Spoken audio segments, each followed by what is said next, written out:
Fala uma coisa, o seu trabalho é estressante? Sabia que isso pode ser bom para você?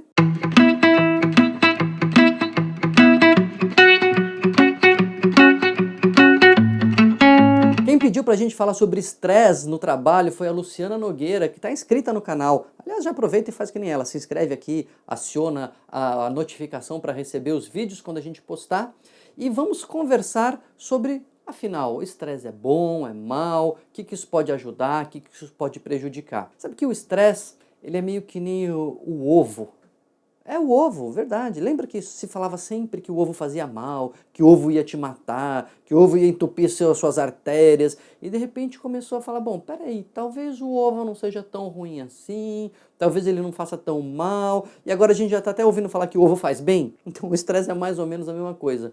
Quando começou-se a falar de estresse, ah não, o estresse, ele é o grande vilão, é o estresse que mata a gente, esses trabalhos com muita carga de metas, de atividades, de prazos, etc. Eles estressam o nosso organismo e isso acaba nos matando. De repente o tempo foi passando e a gente começou a perceber que, espera um pouco, uma certa quantidade de estresse ajuda. O estresse coloca o nosso corpo e a nossa mente num estado de reatividade que pode ser útil para a gente cumprir as nossas funções do dia a dia, para a gente lidar com os problemas. Então, talvez ele não seja tão ruim. E agora a gente está começando a descobrir que o estresse pode ser muito bom.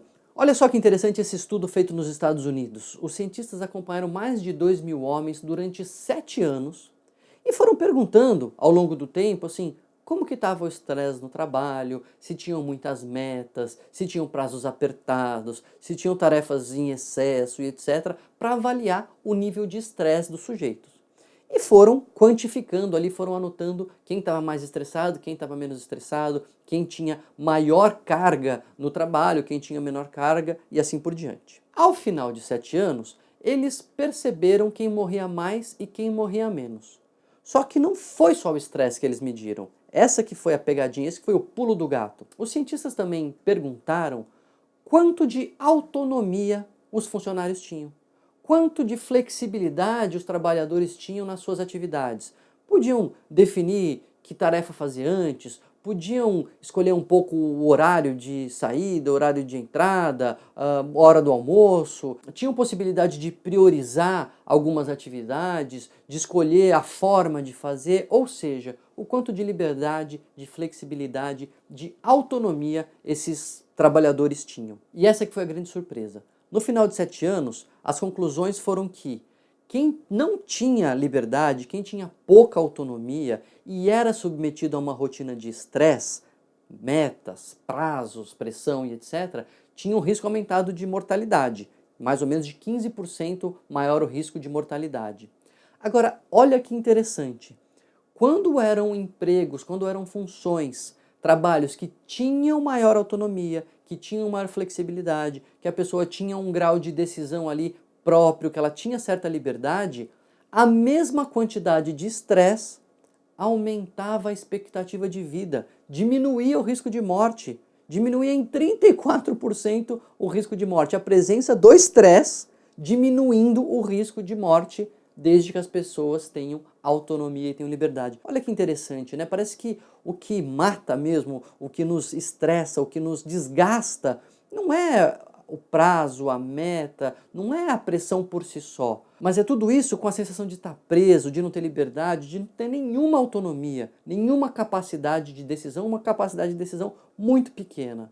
Se a gente tem a pressão, se a gente tem esse estresse, mas a gente sente que pode trabalhar, que tem a possibilidade de decidir muitas coisas, que tem liberdade de fazer da forma como a gente acredita, isso pode ser saudável para a gente. Não é interessante? Então acho que essa é a primeira coisa que a gente tem que pensar sobre o estresse. Ele não é ruim por si só, mas ele depende de outros fatores, e um que a gente sabe que é muito importante, já não é de hoje, é o grau de autonomia dos sujeitos. Agora, se você está numa situação estressante, se você está num trabalho com pouca autonomia, também não precisa ficar assim desesperado, ai meu Deus, eu vi o vídeo, agora eu vou morrer. Não, não é isso.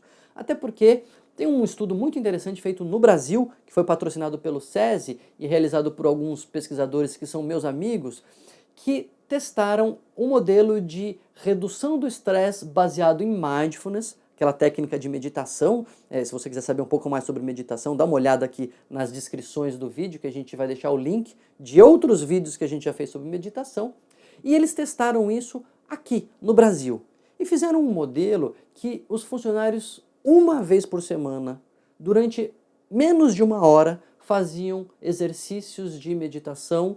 A técnica que eles usaram foi o Mindfulness. Fizeram aqueles protocolos bem caprichados, metade fazia meditação, metade não, depois invertia, enfim, um trabalho científico sólido que mostrou que apenas 1 hora por semana fez diferença na redução de risco de depressão, de ansiedade e melhora bem importante do estresse. O estresse, a sensação de desgaste diminuiu e a qualidade de vida melhorou nos funcionários que fizeram aí 1 hora por semana de meditação baseada em Mindfulness. Então, vale a pena a gente pensar que existem outras maneiras de reduzir o estresse, mesmo que você esteja num ambiente de trabalho com muita pressão, com muita meta e com pouca autonomia.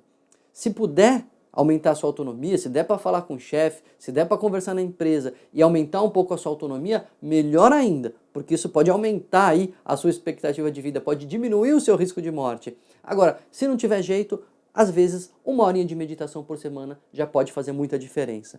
Vamos levar essa mensagem para frente? Divulga aqui esse vídeo, compartilha com as pessoas que estão estressadas por aí. Se inscreve no canal para a gente continuar conversando sobre estresse e não estresse e outras coisas mais.